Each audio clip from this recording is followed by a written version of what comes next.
he's a no-brainer. If you can get this guy in a Mets uniform or any other uniform, that somebody's going to do whatever they can to get there. But as you guys probably know better than I, it's going to take so much. I don't know what the package would look like. I wouldn't let McLean be in that package. I think he's an untouchable. I don't know if Carson Bench is an untouchable because he's such a future big-time prospect.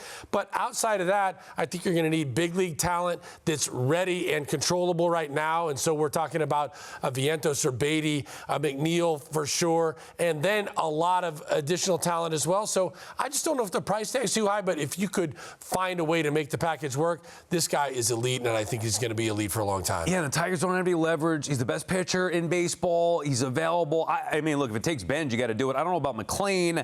You know, you hate to do that because you could just wait a year and then sign him in free agency. Andy, what's the most likely path for the Mets to add a starting pitcher this offseason?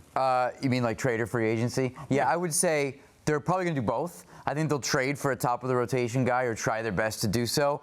And then there's enough of a need, obviously, as we saw down the stretch for pitching, that they'll probably continue to backfill by, as they should. David Stearns has a long track record, this particular year notwithstanding, of identifying some under-the-radar guys, having an organization improve them. So I do think they'll end up with more of the Griffin Cannings of the world. I don't think that's a bad thing, but what they'll add to it this year is trying to trade for a Skubal and Alcantara, somebody like that. Yeah, I think Skubal is so far beyond these other options. You have to get your hands on a guy like this and start there. And you rely on him once every fifth day, take the ball, there's your ace, there's your stopper. And then I trust David Stearns to fill out the back end of the rotation. Now, if it's five of those guys filling out your starting five, I worry about it. But if it's behind Tarek Skubal and then you add in a Nolan McLean, and we saw him burst upon the scene late last year, I'm feeling a lot better about it. You think there's any chance the Mets spend big on a starting pitcher? Like you talked about the Griffin Canning types. Could it be a Ranger Suarez or a Framber Valdez?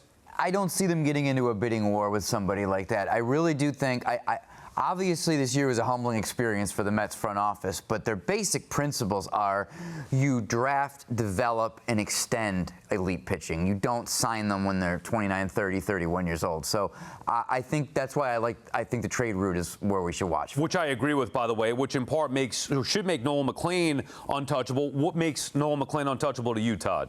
I think not only the stuff, but the makeup. I think you've seen that at a very early age at an elite level. In big games, don't bother him. He works out of jams. He's got elite spin, obviously, which is always an equalizer. Obviously, he doesn't throw 100 miles an hour, and so that may take a little bit off the table for him, but I think he's able to manipulate the ball. But one of the things, besides the spin, that I was really impressed with, his ability with the two-seamer to move it in and out effectively, get in on right-handers' hands, get in front door to left-handers, and then that makes the spin even more effective. So I think he's got a lot of weapons, but I think he's also a really crafty pitcher for a guy that's just learning to be a starting pitcher. Yeah, outside of Paul Skeens, I can't imagine, Nolan McLean is as valuable an asset as you could have in the sport. A young, controllable pitcher who proved to be dominant. So I'm not giving that up for a guy. As much as I love Skubal and want him, he's got 1 year of control. I think Paul Skeens is the only player in baseball maybe that you would talk about with McLean in terms of a trade. And it's not me being a prospect hoarder. It's just the reality of the situation. I'll give up anybody but